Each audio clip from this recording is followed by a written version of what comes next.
commu-fascism is a dictatorial regime that relies on the taking the guns away from the people, and this is not classical Americanism. And what party's for taking people's guns away? It's not Trump, and and what party is prosecuting people for defending their property with the guns? Commu-crash. Yeah. So commu-fascism. Okay, so and then fascism also is anti-communist historically, because Hitler, that's one of the first things he did was anti-communist. Was that he went after the communists, but it was mainly because that they were Jewish. Because a lot of the communists and whatnot. So his was a racial. It wasn't motivated less by the unions, being against unions, but it had a racial element to it. Mm-hmm. And so but the anti-communism has also been a classical Americanism. We fought the Soviet War and the Cold War, et cetera, et cetera. So you're saying that's fascist because we're anti-communist? Seriously? But they're going so far to the extreme, they're calling classical Americanism fascism for some reason. And then also fascism historically hates the Jews, but classical Americanism, we love the Jews, and we love Israel. It's the only democratic country in the Middle East with a historical legacy. There's nothing like Israel. Yeah, if it wasn't for their promised land there, you think they would have got out of the area a long time ago. Not only, America has more Jews. America and Israel have most of the Jews, like 80 or 90% of all the Jews in the world are in either America or Israel. So hating the Jews, that's not historical classical Americanism. But we're starting getting more and more of that with like Louis Farrakhan, and it's getting more and more entrenched in the Democratic Party, which is just skewing so far to the left. And then also you have in fascism, characteristic of fascism is nationalistic. And then they say, but in classical Americanism, that's always been in America, American exceptionalism. That's why people come here, right? So that makes you nationalistic. Does that make you a fascist? That's always been part of America. That's why people die in the deserts. They swim, they try to come here because of America, and we want to keep this place a special place for people want to come to. And that's one of the things why we have our picture frame shop here at the Heritage Center, and we're going to be framing images in the Circle of Life of people, images, the Circle of Life, like a lot of Hispanics, the pictures of Hispanics dying, traveling in the desert and whatnot, and then through the Circle of Life, how they're evolving, and now their kids are graduating from law school and whatnot. So that will be in the Circle of Life, and we'll have that in all the systems with it'll be a physical circle, and we frame montages and with mats, and then we plug them in. And like within the black community, we're getting pictures of slaves when they were considered property, and now then pictures of them in the black community doing property therapy. So when historically they were property, now they have got property and they're working on it. Yeah, what country anywhere on the planet has done so much to change their history and come full circle like that, and what these photos are going to show?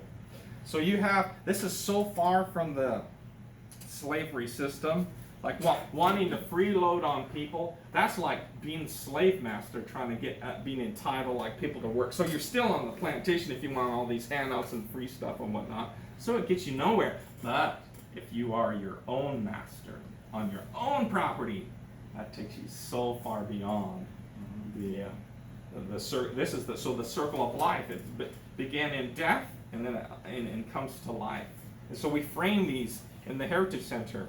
And so we talked about that real fascism takes guns away, hates the Jews, and then so it's also fascism is based on the master race Darwinism, so-called. It was the social Darwinism was the science, unquote, quote unquote, of the day. And we have today though, we question Darwinism. We talk about scientific diversity here at the at the Heritage Center when we interviewed Charles Darwin. So you have the historically they accused like Trump of being a racist, but he never became a racist. They never said he was a racist for 60 years until he became president, right? Yeah, I mean, he even used to be a Democrat, so was he racist back then? Or did he just, like, at some point in his career turn into a racist? So there's this myth that the Democrat or the Republicans in the South the parties flipped in the we talked about this, the Southern strategy myth that is promulgated in the by left-wing historians. And what actually happened, okay, so under the Southern strategy, they said that in the 60s, when the Democrats started doing civil rights, all the Democrats started flipping to the Republicans because they weren't for civil rights. But that's not even what happened, was it? So what happened was that the Democrats started doing social justice economically with FDR, like the big government, and the Democrats in down south were more for the state rights, and they didn't want to have that big government, like the big federal government spending and whatnot. And so they left the Democratic Party, and it had nothing to do with race. It had to do with the state rights and the big. They weren't for that. And so there's this misnomer that they changed over to the Republican Party and it wasn't because of racial reasons. And if you go down in the South, and I went to school in the heart of the Confederacy because I wanted to see what was going on in the Richmond, Virginia. It's not racist, not at all. Yeah, it seems like you see a lot more about it on the news than what you see in actual life. And so what has happened is that the Democrats are pushing this myth on the black community by saying that they're racist, the Republicans are racist, so that they can keep them in the Democratic Party voting for the Democrats. And it's like it's all they've got. Like, I'll offer them something else. That's right. I mean, it's like when Obama was president, he did nothing for the black community. All he did was the more big government stuff. And then he said, yeah, all those racists are gonna hurt you. That's it. And but the simple like law and order, that alone cannot be racist. Yeah, I mean, it seems that's partially how Trump was elected, is because so many people had an empty feeling after 8 years of Obama. But here's the thing though, that I understand what the black community are saying, that the law and order is racist, and it's based on this.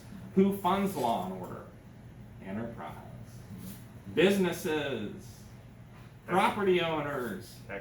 Taxpayers. And so they feel like, oh, we're not being represented. Well, you're not primarily funding the law enforcement, are you?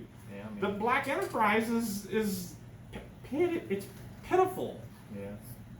And that's how the Democrats want it. Mm-hmm. That's why they're out in the streets. That's their way to contribute, is protesting. Get some property, fix it up, pay some taxes on there, and then you realize that, hey, I've got some skin in the game here, and I'm going to go vote. I'm going to pay my taxes, and we're going to do this the right way. Like, we want a civilized country. Let's do it that way. And okay. So fascism is also anti-union and anti-workers, and because that's one of the things that Hitler went after, was all the union organizations. That was one of the first things he did, was take them out. But in classical Americanism, we got unions all over the place. FCIO and Trump is very much connected with the blue collar. And the unions bringing the jobs back to America. Yeah, I mean, you got police unions, teachers unions, the auto workers. And that's classical Americanism. All the construction trades, have unions. And stop saying this stuff that the classical Americanism is fascism. And the United States has allowed for unions. But what we do here at the Heritage Center is we want people union with property therapy. That's the union, and union with their creator. You see? An FTS. So call us to get your FTS ring, 816-674-3035, and that's Follow the Spirit of God, FTS. And again, it's 816-674-3035. So the commune-fascism is on the government control timeline. We have on the leftmost extreme the commune-fascism on the leftmost extreme, and then we have on the rightmost extreme is libertarian, where it says no government control. And then in the middle, though, you have classical Americanism. And so what you're having right now is you're having the political parties starting to split, go far apart. The Republicans are starting to become more and more libertarianism, so more and more right wing, which is no centralized government authority at all. And then you have the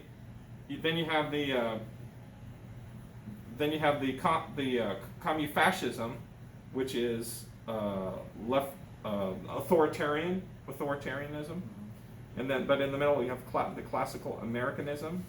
I mean, if you think of it visually like a pendulum that swings, it's like, we'll have a Democrat for a while, we'll have a Republican president for a while. But it seems like just these political parties have split into two completely separate pendulums, and they're both swinging far apart instead of, here's your middle ground, and they're both swinging to the outside right now. And you can have degrees of libertarianism as well, because some, the libertarians will have you can have liberty as long as you're not intruding on the rights of other people, and then so the government is there to protect and like to stabilize the property right. So there's degrees of liberty. And that works great when everybody respects everybody else's property, which is what we're trying to encourage.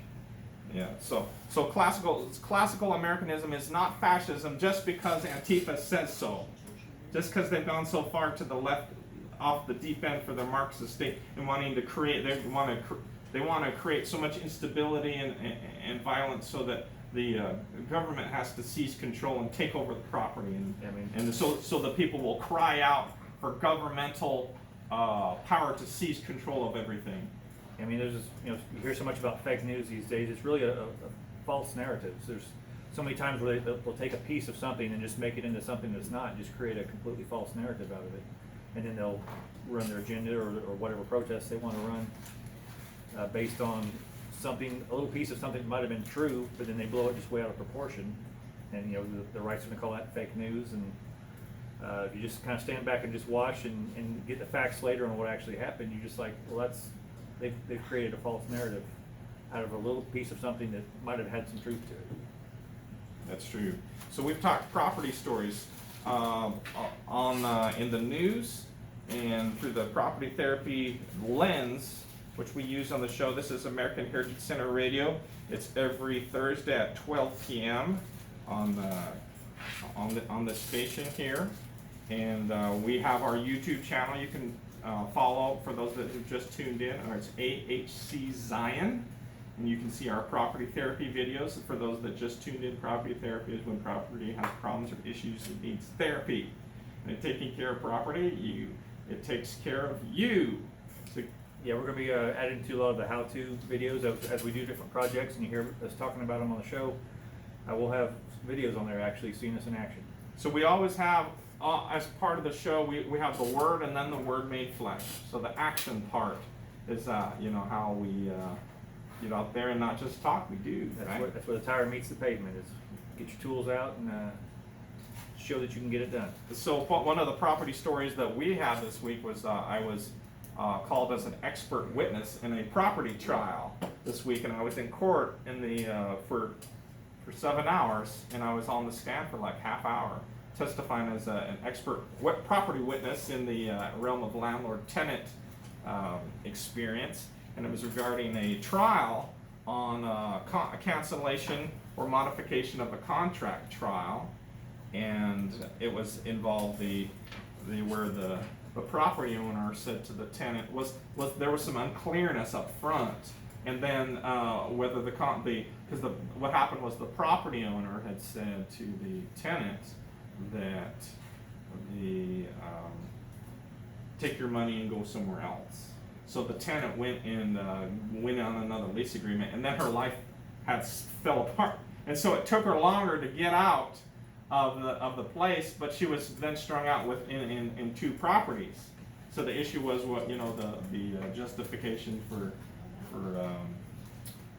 late fees and how that works under the law, and then there were other issues about impossibility of performance, and which can come into play when you have in contract situations if you have extenuating circumstances, and how that influence contracts and the enforceability of contracts. And so I testified, though, that for the time that the tenant was in there, that was justly owed, because that prevented the property owner from being able to let the place out to and get another tenant that could afford the place. So I testified to that. But as far as these other padding, the judgments, and then and whatnot, whether that was at issue here, whether that was just and appropriate given the course of performance of the parties. Yeah, late fees can really add up and just make it very punitive to somebody who's just trying to pay off what they actually owe. Yeah, in this case, the initial judgment was for something like a certain amount, and then the late fees were half of that amount. It's incredible. And then I looked at the contract, and I've been in and out of court with attorneys and with property law, and that's a property lawyer. That's my world. And I was reviewing the contract, and the contract late fees, it said, for each day late, it's $5 for the first month. Each day late is $5. For the next month, each day late is $10 up. 10. And then the third month, each day late is $15 a month. 50. And then ad nauseum, and I just testified to that, the unconscionability of the contract. Yeah, that sounds like payday loan type of loan sharking. I think there's laws against that. Yeah. And so I researched it, and there's a statute that talked about the late fees, and that was in a commercial context. It wasn't in a residential context, but I talked about that. And that under the statute, what that said, that it says that under the commercial context, there's some limitations on late fees. So that's what I testified on. They called me on the stand I was on as an expert witness, and so that was my property story from a legal standpoint this week. Yeah, it's interesting. I'd love to hear your court case stories. And I guess you'll have some more as you get called back to be an expert witness in these cases. So we've had our this is the Word made flesh, and talking about our experiences. We've talked about the news, others' experiences, and then we've talked about our experiences and the AC work. John and I fixed my dad's AC, and John's had a lot of experience installing ACs on cars, and we got his. We put a new compressor and a new manifold in his system, and they got charged up with 423, and that's with a 423 Freon. 134. 134 Freon. It's confusing. There's a lot of them. It's confusing. There's a lot of them. Yeah, 816-674-3035. Again, to be part of the American Heritage Center community, 816-674-3035. We're going to close it out with some bed music. This is Dreamscape. Thanks for joining. This is American Heritage Center Radio. We're live from American Heritage Center, the Property Therapy Radio.